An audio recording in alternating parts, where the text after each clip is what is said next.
Hi guys, this is my second recording of this video.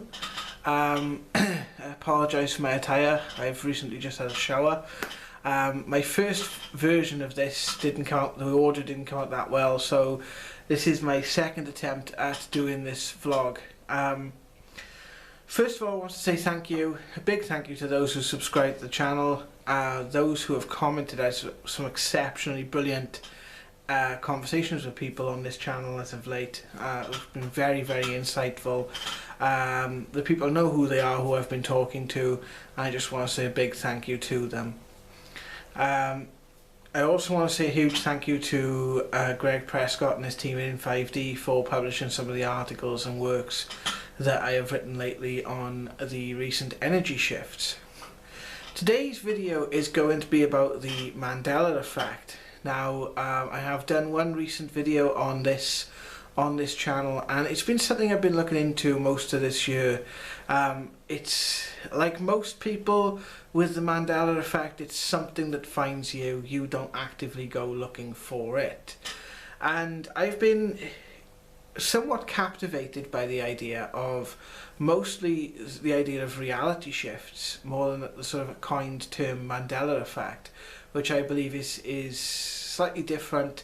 The term reality shifts, to the best of my knowledge, is coined by a lady named Cynthia Sue Larson in her book Reality Shifts: How Consciousness Changes the Physical World, and her follow-up book Quantum Jumps, which I've been listening to on Audible. And for anyone interested in the Mandela effect, Reality Shifts was written in the late 90s, I believe it was 1999, so it predates most of the modern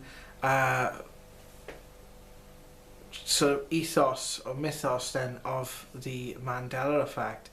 For those who don't know about the Mandela effect, it's basically when mass groups of people remember things differently to how they actually are in this present timeline, or how they originally seemed to be. The term was coined by a lady by the name of Fiona Bloome after an experience she had, I believe, at an event called Dragon Con. I don't believe, I personally feel there's a great significance to the fact that there's an association with dragons there. But I'm not going to go into that part of this video, because it's something that I'm not fully up on yet. It's something I'm still looking into.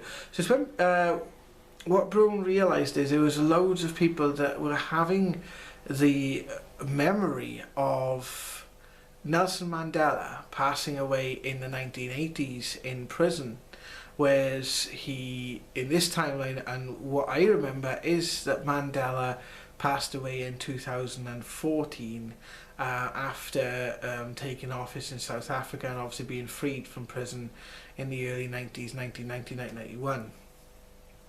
So there's a lot of information about it that's been covered by several sources. Project Camelot, I know, have done a lot of stuff with it. I know in 5D have talked about it quite a lot. There's loads of, I know Simon Parks has talked about it. There's loads of different things on the internet about it. I find it very interesting because, as with most of the things in the paranormal, some of the effects I believe could be debunked or explained in other ways. My personal favourite with that one is the one, I suppose the one Mandela effect I'm quite sceptical about is, or was quite sceptical about, was the Star Wars Luke, I am your father. People remembering Darth Vader saying, Luke, I am your father, where in the script he actually says, no, I am your father. Now, in terms of screenwriting, I have experience doing screenwriting at the university level, but in terms of screenwriting, that actually makes more sense than saying, Luke, I am your father. But if you look at it in a social context style, because it was such a revelation to audiences at that time, it would have been repeated as Luke, I am your father, and compounded, because saying no, I am your father would not make any sense. Someone just turned and said to you, no, I am not your father, no, I am your father.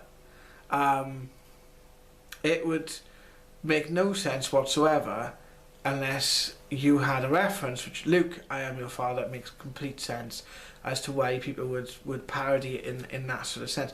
But then, that's not to discount that people have had these experiences and have these memories, especially after what I'm going to talk about in the remainder of this video. I've had personal experiences with reality shifts of things that have happened in my own life, things appearing out of nowhere, people moving location, these sorts of things that I can corroborate in my own personal life. But nothing as to the having remembered something of which I could corroborate, or at least ask to corroborate with others. And these are the two that have come to light for me recently. I'm not saying that they are Mandela effects, I'm saying that I'm very interested because of a personal experience. And I'm making this video to ask you if you remember the same as me, or do you remember differently? Or also, is there another possible explanation? Again, I maintain a investigator's standpoint in this is to look at the evidence and doubt nothing but question everything, and obviously go along with my own experience, my own journey, and my own path. So the first one is an alive again scenario, which I talked about just now in the video, regarding the singer Cat Stevens, or as he's also known as his real name, Yseph Islam. I specifically remember being in university with a couple of friends, and a conversation happening where a bunch of my friends was informed by one friend who'd seen a news report that Cat Stevens had passed away, and that upon leaving that house later on that day, caught the 6 o'clock news, or the back end of the 6 o'clock news on the BBC, where I seen a tribute. When artists and singers die, a lot of the mainstream media sources will show like tributes to that particular artist. I specifically remember looking for the song The Wind, which is my favourite Cat Stevens song, and probably the only song at the time that I kind of really knew. And this was around about 2003, 2004. I would actually probably say it's more towards 2004 that I remember it. And it's always been one of those things that I've always sort of put Cat Stevens on one of those lists of artists you'd like to go and see but you never really had the chance. And that was because I honestly had held the belief that he'd sadly passed away. When the song came into my awareness last week and I was looking at the lyrics, I was surprised to find that there was recordings of him.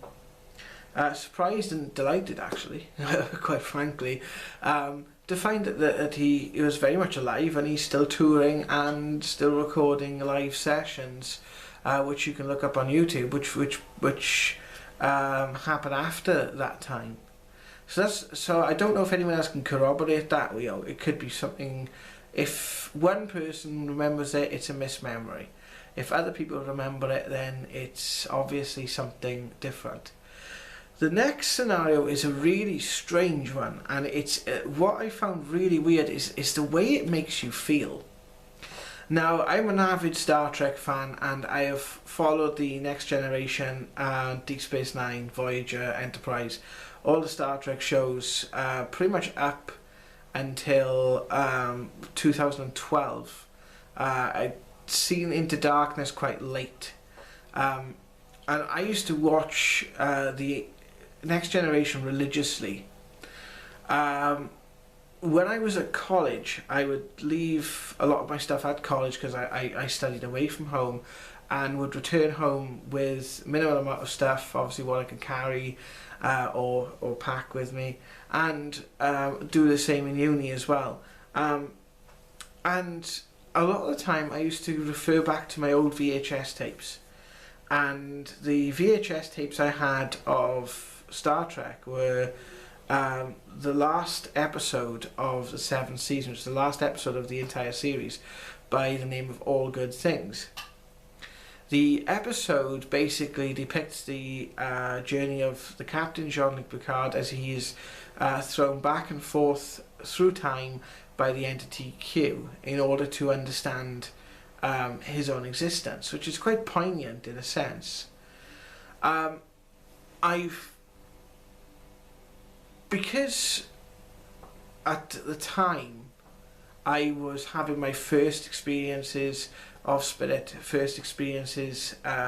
which would later lead to me developing my mediumship, I found it quite unsettling when I would go to sleep at night, so I'd always put something on in the background. And one of the good things about Next Generation is it's fairly unintrusive. It's something that can be on in the background, and you don't really have to pay much attention to it, but you can still follow it.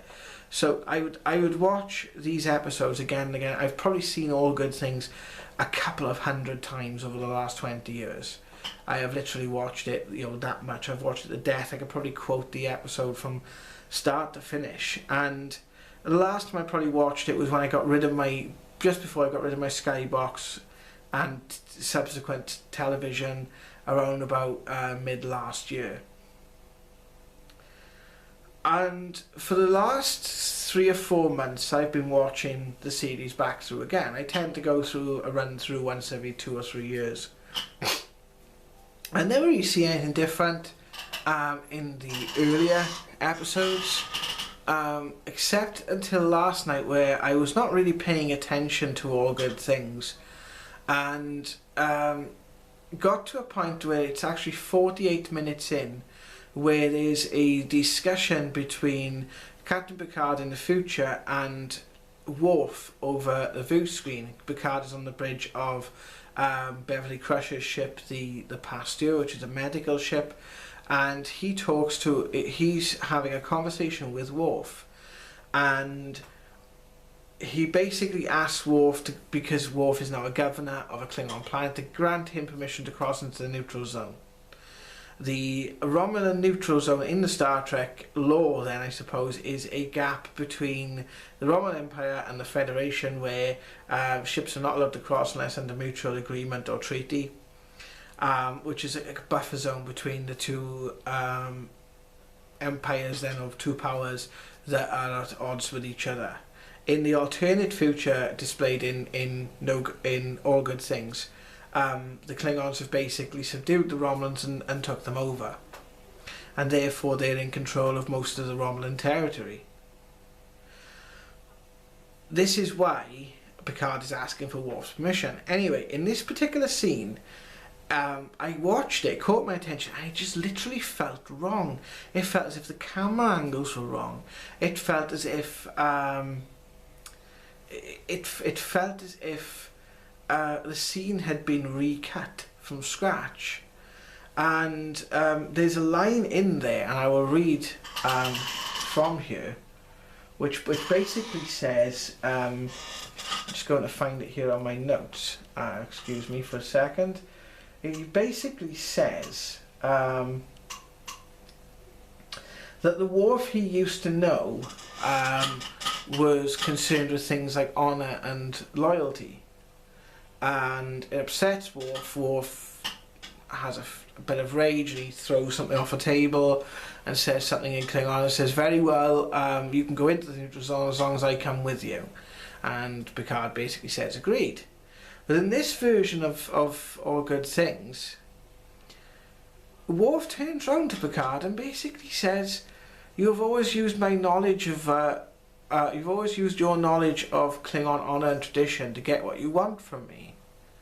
And Picard turns around angrily and says, no, it's basic, and says something along the lines of, I've got the actual line here, where he says, Worf, your problem is that you always had a sense of duty and honesty, duty, honour and loyalty. Don't blame me for knowing you so well.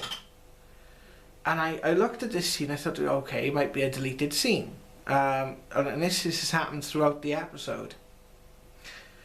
The next scene that doesn't work that well for me is a scene when Picard's in the past and he's talking to Deanna Troi. Because he's not informed the crew of the past that he is time shifting, then he's giving orders and the crew are getting confused, and Troy shows concern about this and brings it up with the captain. There's then a scene where he talks to Riker, which is a pre-recorded shot of Riker, which I know has been updated with the new Blu-ray editions of the show, where he basically tells Riker that he's going to be delayed and will not be arriving at Farpoint on schedule. Then there's a scene where Troy actually tells Picard about her relationship with Riker. And then Picard actually basically comforts her and she leaves. And he asks the replicator for his trademark tea Earl Grey hot. To which the replicator says the program for this is not in the computer database, or something to that effect.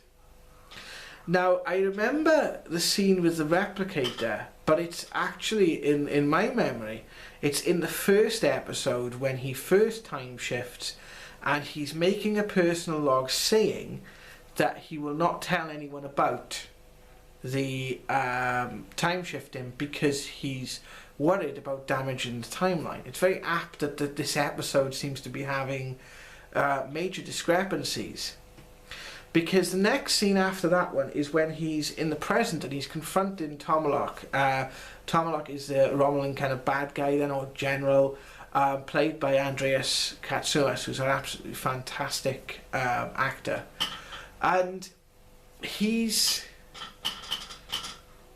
an altercation between them, but what I found quite weird was, I remember that being in quick succession. That scene is bang, bang, bang, and it's the scene with Worf, then the scene with ending with the clip of Commander Riker, and it cuts straight to Tomalak saying, "How long should we stay each other across the neutral zone?" And Picard gives this, in the version I remember, Picard gives the suggestion that they should take one ship each in. Tomalak agrees, and then threatens if anyone else crosses the border. Picard rebuttals, and the story continues. But there's a part of that scene which, again, Tomalak seems out of sync. He seems very weirdly framed. In this particular scene, not like I initially remember. I initially remember him leaning forward, but the camera shot of Tomalak on the view screen being a little further back. And he says something about, has Starfleet approved this plan? And Picard says no. He goes, I like it already. That is not in the original version that I know. There's a scene then moving forward where the Klingons are attacking the Pasture, and Crusher basically makes a plea on a medical ship, on a ship of mercy, and then the Enterprise comes in. But in this version, Worf actually signals a surrender, and he does so in Klingon. The next scene is around about that scene's around about an hour in, I'd have said. And then there's basically the scene when he's on the Enterprise, and Riker basically says that he wants to cloak the ship to get out of there, and they say the cloak is down, it's been damaged, even though you don't see anything getting damaged on the Enterprise. And he says to set course to Federation territory, and Picard and Riker argue. It feels this entire scene is out of sync. There's bits like, it's as if the dialogue just is completely out of sync, as if it's been cut wrongly. It's very, very strange. Again, you know, if you're a Trek fan, have a look at the episode and see what you think. And again, if one person remembers it, perhaps it's just me. But if multiple people start to remember it, or picking out other bits that just don't make sense, the entire episode does not really make sense. The one scene which I found was quite interesting as well is there's a scene in there which is, I know, is a deleted scene, or at least was a deleted scene, when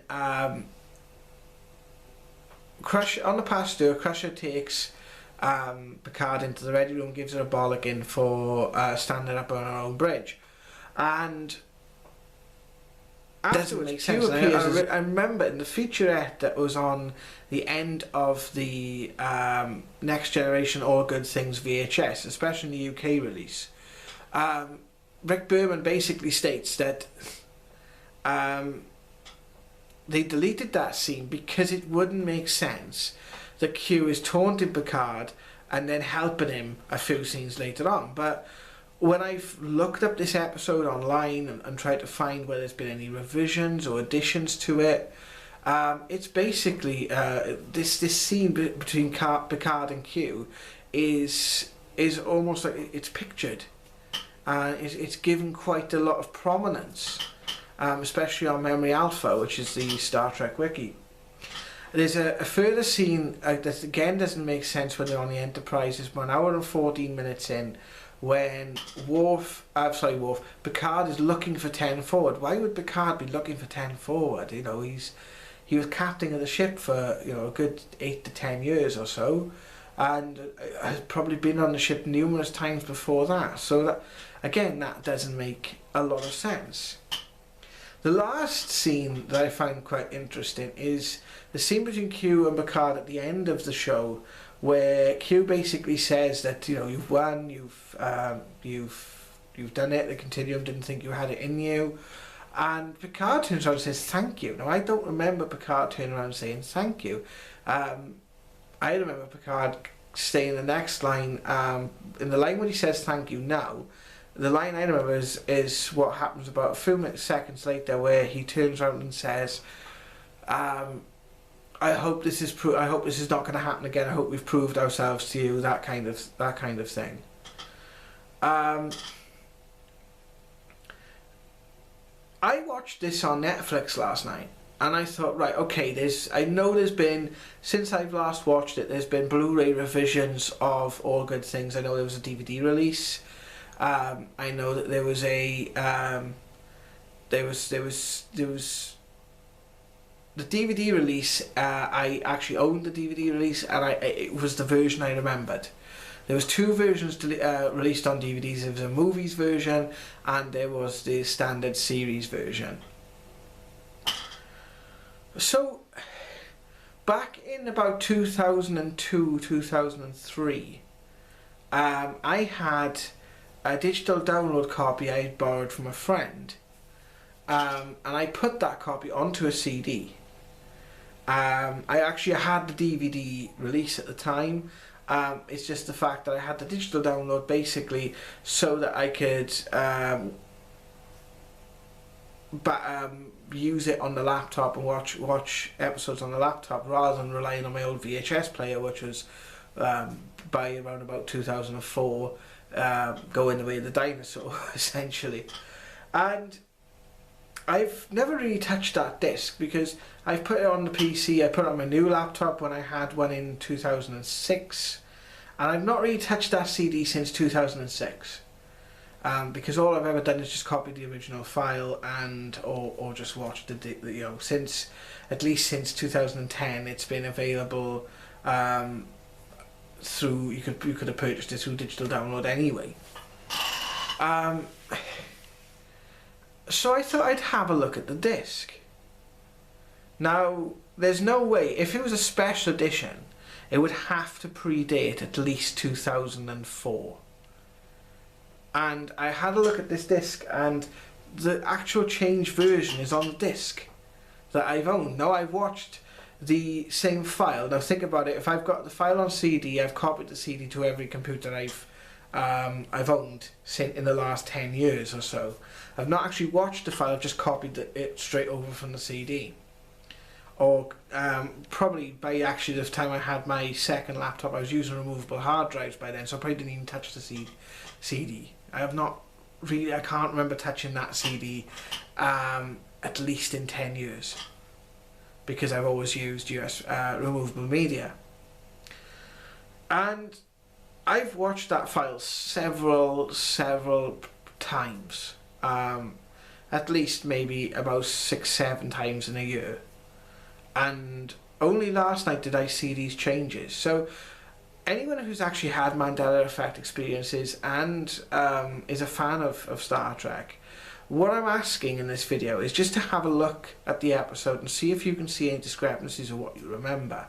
Or if anyone is more into or up on sort of Trek revisions than I am, I've had a look online, I can't find any evidence that it's been revised so completely. You know, there's so many different bits in there that have been reshot, and the takes just seem off.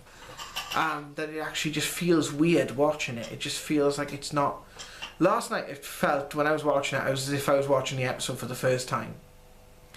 There were that many sort of discrepancies. There's other discrepancies I've not highlighted because there are discrepancies in things like camera angles and that sort of stuff. Yeah, so it's very strange. Obviously, if more people remember this or can add to this or reflect on this, then that makes it interesting, because okay, why is it shifted, and it warrants further investigation, and I find that, you know, that's going to be fascinating. If it is a remastered, then again the fact that I remember it differently, I think will also add a different facet to people's understanding of the Mandela effect. So either way, this is a win-win situation, as far as I'm concerned. So please add your comments below, and let me know what you think about these two effects, and see if let's see if they are actually genuine Mandela effects. And if you like the sort of content we produce on this channel, then please give us a subscribe. Before I go, I just want to let you know that my website is www.spiritualworlds.co.uk. We are going to be doing more episodes of Paranormal Evidence Archives. We're actually going to be doing filming for a couple of episodes this week now. We do have a wealth of backlog of footage. My old computer, my big computer I use, desktop I use for editing, is down at the moment. I've had to take it apart because of my dog on bonfire night was he gets very, very scared, bless him. So it was a case of he was trying to destroy the room that the computer was housed in, so I took it down for a bit of safety. I've not managed to, I've been so busy as of late, I haven't been able to get on to doing the archives episodes. But yeah, we're hoping to get episode 20 out by the end of the year. If not, it'll be early 2017, and we've got enough footage now for at least to probably take us up to episode 35 of that. I will be doing another energy update by the end of the year as well. There are some significant things going on in December, and I feel they have a lot to do with integration and integrating the energies. So thank you very much for watching, guys. Once again, thank you very much to all those who subscribe to the channel. Please leave your comments below. I'm really, really interested to see what you have to say, and thank you very much, and take care.